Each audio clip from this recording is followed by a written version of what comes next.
It's a funny contradiction. We have a 3-day retreat coming up in a few weeks, and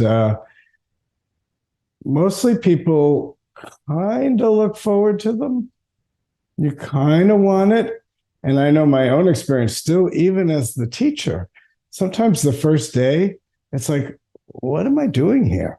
This is too hard.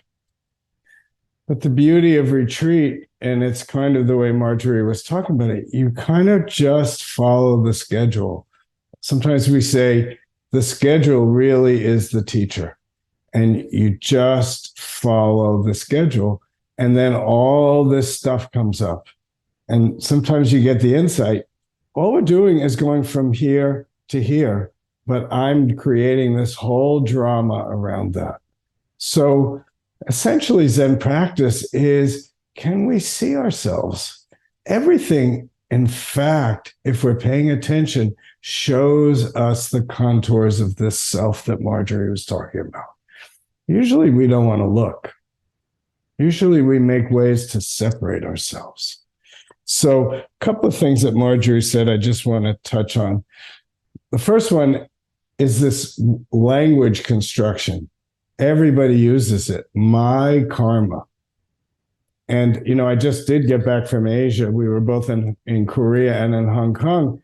And I really heard it a lot. Your karma, your karma. And every time I hear that phrase, I bristle a little bit because I don't have karma. Who am I? What am I? So who is it that has this karma? By thinking this way about my karma, we actually solidifying ourselves. So I think this came up at a talk maybe just before I left, and I've been searching for a phrase that might help. And what I've come up with is, rather than my karma, I've come up with karmic tendencies. If it's my karma, it means I've been doing it over and over and over and over again, so much so it's like I've worn in the groove in the road, and all I could do is follow that groove because that's my tendency, and I do it over and over and over again. Karma actually is not a thing. Karma is action. Every time I do it, I dig a little deeper in that rut. So notice my tendencies allows me the possibility of freedom to do something different. And that's really what Marjorie was talking about.